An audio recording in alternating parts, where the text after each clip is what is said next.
काश मेरी ये वीडियो सोनम वांगचुक सर तक पहुंच जाए, क्योंकि मैं एक बात कहना चाहता हूं कि सोनम वांगचुक सर अपनी भूख हड़ताल को ख़त्म कर दें। ऐसा मैं क्यों कह रहा हूं? क्योंकि हो सकता है सरकार के लिए धर्मेंद्र प्रधान जैसा बेशर्म मंत्री उनके लिए ज़रूरी है, लेकिन हम छात्रों के लिए सोनम वांगचुक सर का रहना बहुत ज़रूरी है, क्योंकि एक यही इकलौते वो हीरे हैं जो छात्रों के लिए लड़ रहे हैं।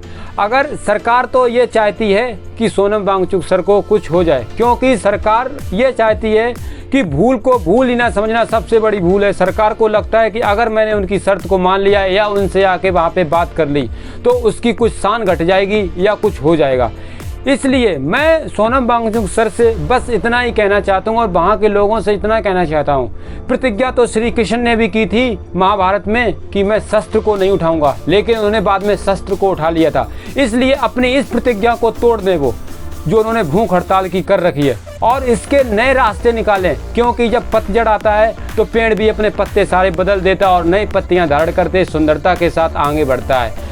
इसलिए सोनम वांगचुक सर और वहाँ पे जो लोग प्रोटेस्ट कर रहे हैं, प्रोटेस्ट को जारी रखना चाहिए, लेकिन ये भूख हड़ताल जो उन्होंने कर रखी है अपनी इस प्रतिज्ञा को वो तोड़ें, क्योंकि इस प्रतिज्ञा को तोड़ना बहुत ज़रूरी है।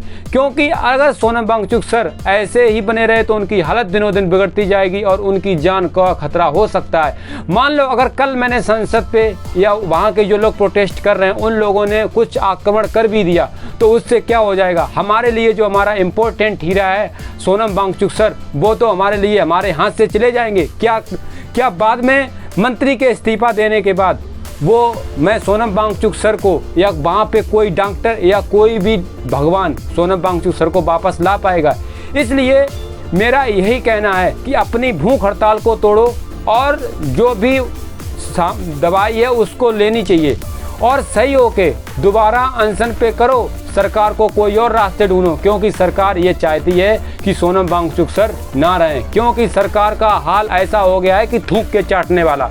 क्योंकि उसने इतने दिनों में नहीं सुनी तो वो ये चाहती है कि अब मैं आऊँगा वहाँ स्टेज पे आऊँगा या वहाँ पे जो लोग प्रोटेस्ट कर रहे हैं उनसे बात करूँगा तो उसकी शान घट जाएगी।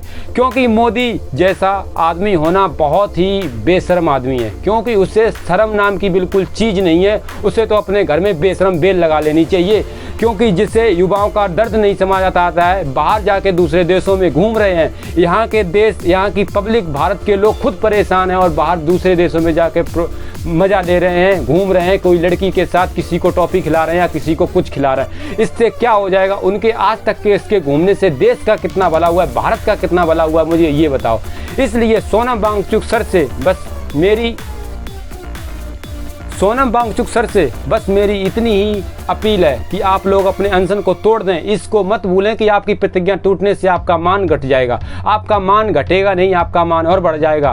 क्योंकि महाभारत में श्री कृष्ण ने भी अपनी प्रतिज्ञा को तोड़ दिया था कि धर्म की रक्षा के लिए अगर एक बार अपनी प्रतिज्ञा को भी तोड़ना पड़े तो उसे में कोई भी शंका नहीं, कोई भी अपमान नहीं, कोई भी आपत्ति नहीं, कोई भी दिक्कत नहीं। इसलिए सबसे इम्पोर्टेंट बात यह है कि पहले आप अपने अनशन को तोड़ो, अपना ध्यान रखो, क्योंकि आपकी सेहत हमारे लिए बहुत इम्पोर्टेंट है। हो सकता है ये सरकार के लिए आपकी सेहत का ध्यान ज़रूरी नहीं है, लेकिन हम लोगों के लिए बहुत ज़रूरी है। क्योंकि कल अगर मंत्री ने इस्तीफा दे भी दिया, लेकिन आपके जाने के बाद तो उससे मैं आप लोगों को तो वापस नहीं ला पाऊँगा। इसलिए मेरी आप लोगों से बस इतना ही कहना है, इस वीडियो को वहाँ तक पहुँचा दो, मेरा उन लोगों को ये मैसेज पहुँचा दो कि मैं क्या कहना चाहता हूँ। मैं ये कहना चाहता हूँ वो मैंने आप लोगों को वीडियो में बता दिया है।